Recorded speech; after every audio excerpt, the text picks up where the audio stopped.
Oi, amiguinhos! Quanto tempo! E hoje vamos mais para um Conta Binho ou Binho Conta. Hoje eu vou falar sobre a Guerra dos Emboabas, que ocorreu em 1707 a 1709. História longa!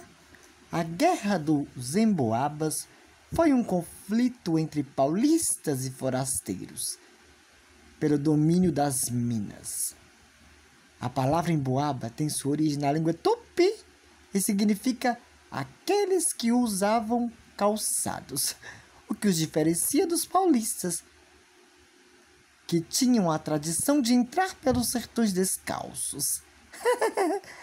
Cabe ressaltar que havia uma certa supremacia paulista no que diz respeito aos emboabas. Verdade.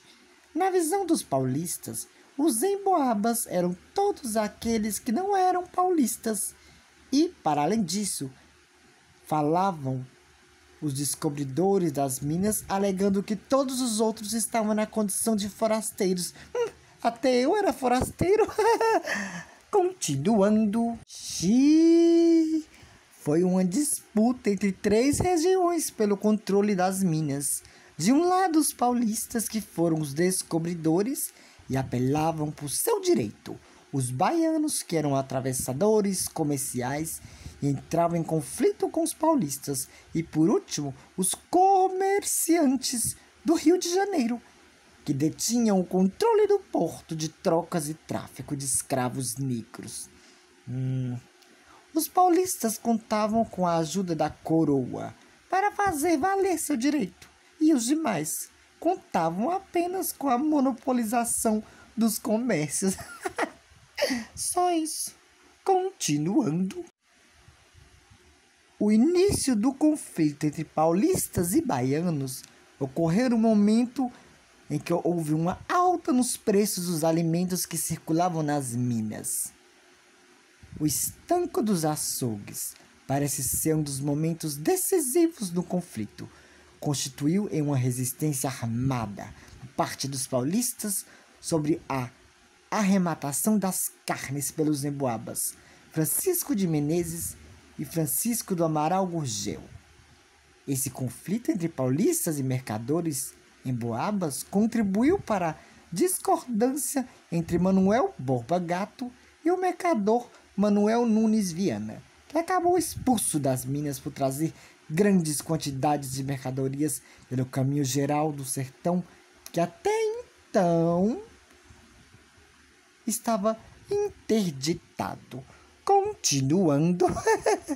E, para além das questões relacionadas ao controle do comércio, as disputas também estavam ligadas à instalação da empresa de extração aurífera, onde o que estava em jogo era a posse das datas minerais e datas patentes de guarda-mor das minas.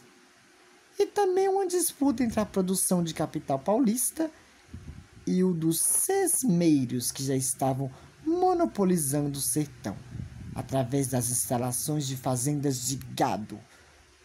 Continuando, houve por um momento uma supremacia paulista nos controles das minas, principalmente pelo fato de que o domínio nas mãos deles poderia evitar a cobiça de nações estrangeiras, ameaças da queda da economia açucareira no Nordeste e ainda o despovoamento da América e de Portugal.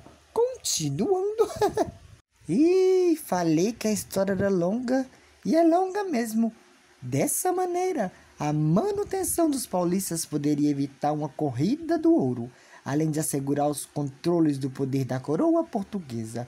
Porém, com o passar do tempo e com as grandes reivindicações dos forasteiros, essa figura de controle de poder passou para Manuel Nunes Viana, que foi nomeado como governador das Minas em 1707, cargo que não existia anteriormente. A partir da posse de Manuel Nunes Viana, aconteceram diversas mudanças, como tentativas de desarmamento e expulsão dos paulistas da região. Essa nova supremacia agora, em Boaba, liderou mudanças por cerca de um ano.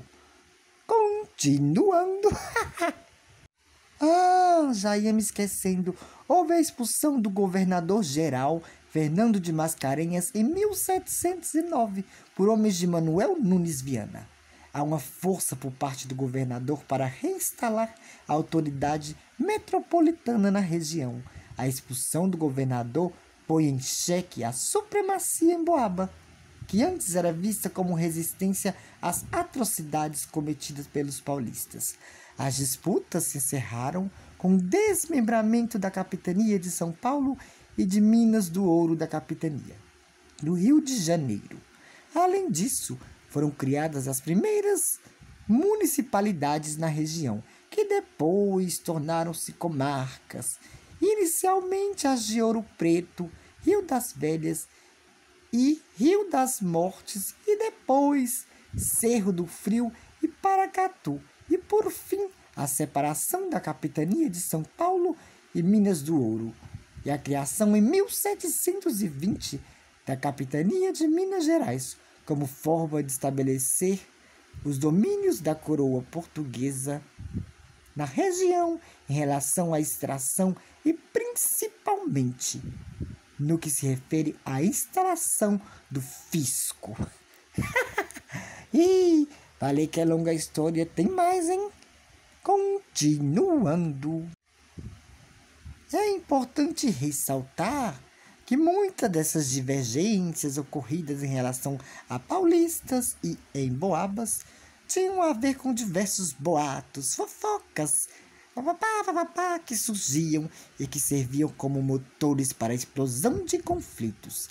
Para além disso, a guerra não termina com a separação das capitanias, mas se estende loucamente nos processos de territorialização de cada nova colônia fundada pelos diversos poderes, tais como políticos e militares, com o objetivo de estabelecer seus capitais.